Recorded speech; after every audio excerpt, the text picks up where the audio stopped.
Hello guys, welcome to all again on my beautiful YouTube channel Tricky Physics with Sandeep sir. And today we are going to discuss about the numericals which is based on series and parallel arrangement of capacitors. Our first numerical is very simple type of numerical. Two capacitors C1 is equal to 10 farad and C2 is equal to 20 farad are connected in series. Calculate net capacitance. We have two capacitors. We have given two capacitors. Capacitance of C1 is 10 farad and farad is the unit of capacitance, and C2 is the capacitance of second capacitor which is given 20 farad. Both these two are connected in series. So we have to calculate net capacitance, and in series we know that net capacitance 1 by Cs is equal to 1 by C1 plus 1 by C2. Clear guys? Then put the value of C1 and C2. 1 by 10 plus 1 by 20. By taking the LCM, we have LCM is 20. 2 plus 1, 3 upon 20. Then Cs comes out to be 20 by 3 farad. 20 by 3 farad. Cs comes out to be 20 by 3 farad. That is the value we have calculated. Net capacitance. Net capacitance is 20 by 3 farad. 20 by 3 farad. Clear guys? Before reaching on typical type numericals, let us try to solve a simple numerical which is based on parallel arrangement.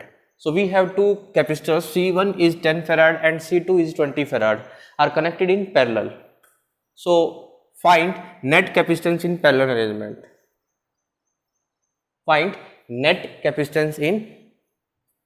arrangement. So we have to calculate net capacitance. In parallel arrangement, we know that net capacitance for two capacitors is equal to C1 plus C2. Then put the value of C1 plus C2. C1 is 10 and C2 is 20. Then C net capacitance in parallel arrangement becomes 30 farad. 20 plus 10, 30 farad. Clear guys? Clear or not? Rohit? Our next numerical is 3 capacitors, 2 picofarad, 3 picofarad, 4 picofarad are connected in parallel. We have 3 capacitors, 2 picofarad, 3 picofarad and 4 picofarad all are connected in parallel, which is shown in figure. Capacitor C1, C2, C3, 2 picofarad, 3 picofarad, 4 picofarad. Calculate capacitance and charge on each capacitor. We have to calculate capacitance and charge on each capacitor if supply voltage is 100 volt. ठीक है, supply voltage कितनी दी है guys? 100 volt दी है. तो हमें क्या calculate करना है? We have to calculate charge on each capacitor. Clear guys? Net capacitance and charge on each capacitance. Solution is we have 3 capacitors. First, we have to calculate net capacitance, and in parallel arrangement, we know that we have 3 capacitors, C1 plus C2 plus C3. Net capacitance Cp is equal to C1 plus C2 plus C3. Then C net becomes 2 picofarad plus 3 picofarad plus 4 picofarad. 4, 3, 7 और 2, 9 picofarad. But guys मैंने आपको एक बात और बता रखी है, जब भी हम फिजिक्स के अंदर कोई भी न्यूमेरिकल प्रॉब्लम सॉल्व करते हैं तो एसआई सिस्टम में चलते हैं. तो एसआई सिस्टम में आने के लिए हमें किस में कन्वर्ट करना पड़ेगा? इसको फैराड में. और you know very well 1 pico farad is equal to 10 raise to power minus 12 farad. 1 pico farad is equal to 10 raise to power minus 12 farad. Then C net becomes 9 into 10 raise to power minus 12 farad. This is the net capacitance. ठीक है, अब 100 volt की supply दे रखी है, हमें charge बताना है हर capacitor पे, क्योंकि सीरीज में तो चार्ज इक्वल होता है लेकिन पैरेलल में चार्ज इक्वल नहीं होता. तो Q1, Q2, Q3 की वैल्यू हमें कैलकुलेट करनी है. तो Q1, Q2, Q3 की वैल्यू हमारे पास कितनी हो जाएगी? Q1 कितना हो जाएगा? Q1 is equal to C1V, क्योंकि पोटेंशियल क्या होता है, सेम होता है पैरेलल के अंदर, पैरेलल के अंदर पोटेंशियल क्या होता है गाइज, सेम होता है, तो C1V। ऐसे ही Q2 की वैल्यू C2V, Q3 की वैल्यू C3V, ठीक है। C1 कितना है 2 पिकोफेराड, ठीक है, 2 इंटू में 10⁻⁻12 इंटू में V की वैल्यू कितनी है, पोटेंशियल कितना है हमारे पास 100 वोल्ट है, कितना है 100 वोल्ट है, तो ये 10 की पावर 2 लिख दूं, और ये कितना हो जाएगा 3 इंटू 10⁻⁻12 इंटू 10 की पावर 2, 4 इंटू 10⁻⁻12 इंटू 10⁻², ठीक है। इसको सोल्व करेंगे, 2 इंटू कितना बन जाएगा 10⁻⁻10 फैराड, सॉरी फैराड नहीं, चार्ज है, क्या है चार्ज है। चार्ज को किस में मापते हो, चार्ज की यूनिट कितनी होती है, कुलाम होती है एसआई सिस्टम में, तो एसआई सिस्टम में चल रहा है तो कुलाम हो गया। ये कितना हो गया 3 इंटू 10⁻⁻10 कुलाम, और ये कितना हो गया 4 इंटू 10⁻⁻10 कुलाम, ठीक है।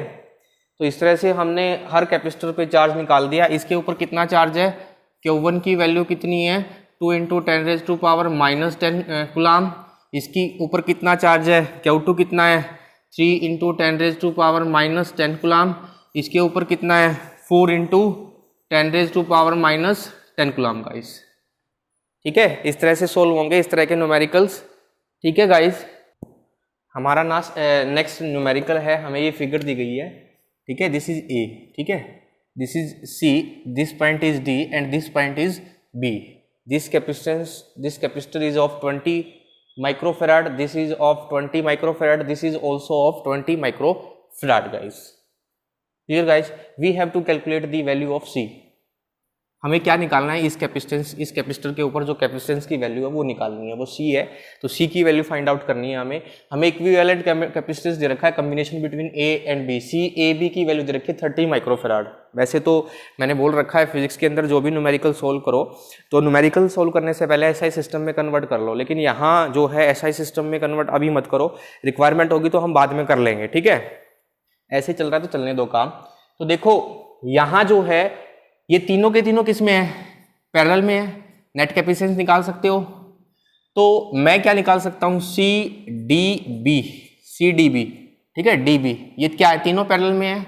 अगर ये C1 है, ये C2 है, ये C3 है, तो कैपेसिटेंस नेट कितना बन जाएगा C1 plus C2 plus C3, जिसकी वैल्यू हो जाएगी कितनी 20 प्लस 20 प्लस 20 कितनी 60 माइक्रोफेराड, कितनी 60 माइक्रोफेराड, कितनी होगी गाइस 60 माइक्रोफेराड हो गई यहाँ पे, ठीक है।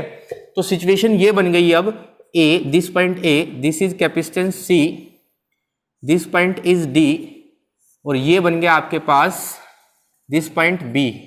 ये कैपेसिटेंस जो आपके पास बन गया है 60 माइक्रोफेराड, ठीक है। अब CAB की वैल्यू आपको पता है, ये दोनों कैसे है, दोनों के दोनों सीरीज में है, तो सीरीज अरेंजमेंट के लिए आप क्या लिखेंगे 1/CAB के किसके बराबर होगा 1/C, this capacitor and this capacitor 1/60, clear और नॉट। तो CAB की वैल्यू आपको पता है, तो यहां से C कितना आ जाएगा 1/C is equal to 1/CAB minus 1/60, और 1/CAB कितना है, CAB 30 है ना, 30 and minus 1/60, we have to take the LCM which comes out to be 60, 32 जा 60 minus 61 जा 60, which becomes 1/C is equal to 1/60, then C comes out to be 60 microfarad, 60 microfarad. तो C की value आपकी कितनी आ गई है 60 माइक्रोफेराड। इसको आप फेराड में कन्वर्ट भी कर सकते हैं, 1 microfarad is equal to 10⁻⁻6 farad. यहां तक भी करते हैं तो कोई मिस्टेक नहीं होगी, कोई गलती नहीं होगी इसके अंदर गाइस, इसको गलत नहीं माना जाएगा। यहां तक की बात क्लियर है। नेक्स्ट न्यूमेरिकल देखते हैं हमारे पास। Our next numerical is numerical number 5। We have हमें जो है ये फिगर दी गई है, हमें C A B find out करना है, ठीक है। Find equivalent capacitance between A and B if capacity of each capacitance is C. Capacitance कितनी है हर कैपेसिटर की, सी है, ठीक है। अब यहाँ देखो आपको एक चीज़ दिखाई दे रही होगी, यहाँ देखो एक कैपेसिटर, यहाँ 2, यहाँ 4 और यहाँ फिर 8 कैपेसिटर, कुछ सीरीज बन रही है ना सीरीज। देखो फर्स्ट रो में तो सी कैपेसिटेंस कितना होगा, सी होगा। सेकंड में नेट कैपेसिटेंस, सेकंड रो में नेट कैपेसिटेंस देखना एक बार कितना होगा, C 1/c is equal to 1/c plus 1/c, ठीक है। सी सेकंड के लिए लिख देते हैं, तो ये कितनी वैल्यू आ जाएगी, कितना आ जाएगा, सी 2/c, यानी कि C2 की वैल्यू कितनी आ गई, C/2 आ गई, ठीक है। थर्ड रो के लिए निकालें, थर्ड रो के अंदर देखना 4 कैपेसिटर्स है, हर की कैपेसिटेंस कितनी है, सी है, हर कैपेसिटर की कैपेसिटेंस कितनी है, सी है। तो देखना ये कितना आ जाएगा, 1/C3 थर्ड रो के अंदर इज इक्वल टू 1/c, 4 है ना, 1/c plus 1/c plus 1/c, ये कितना आ जाएगा 4/c। तो C3 की वैल्यू कितनी आ जाएगी, ठीक है, C/4, ठीक है। कितनी आ गई गाइज, C/4, ठीक है, C/4। सिमिलरली क्या लिखेंगे हम, सिमिलरली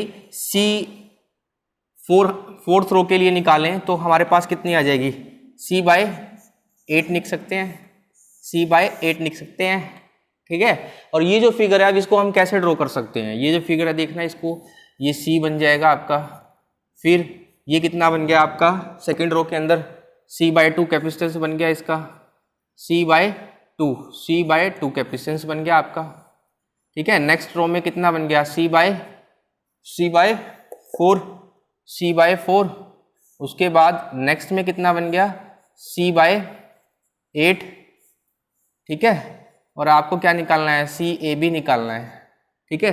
देखना ये एक GP सीरीज बन रही है बेटा, देखना गाइस ये क्या बन रही है, एक GP सीरीज बन रही है या नहीं बन रही है, ये एक GP सीरीज बन रही है जिसमें देखो A की वैल्यू तो कितनी बन रही है, C बन रही है, A कितना बन रहा है, C बन रहा है, ठीक है।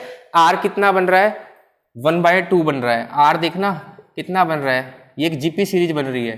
कैसी सीरीज बन रही है, GP सीरीज बन रही है जिसके अंदर A की वैल्यू कितनी है, C है, और R कितना है, 1/2 है। R कितना है गाइज, 1/2 है। अब S इन्फिनिटी हम कैसे निकालते थे, याद करो, S इन्फिनिटी 10th क्लास में आपने GP सीरीज सोल्व किया है, S इन्फिनिटी होता था A/1 - R, यही लिखते थे ना, A/1 - R। अब आपके पास A है, कितना है, C, ठीक है, 1 की वैल्यू कितनी है, 1/2 है, R की वैल्यू कितनी है, 1/2 है। तो S इन्फिनिटी यहाँ से देखना, S इन्फिनिटी इसको सोल्व करते हैं तो S इन्फिनिटी कितना आ जाएगा, ये 2 ऊपर चला जाएगा, एलसीएम लेंगे तो 2C/1 यानी कि 2C आ जाएगा, ठीक है। S infinity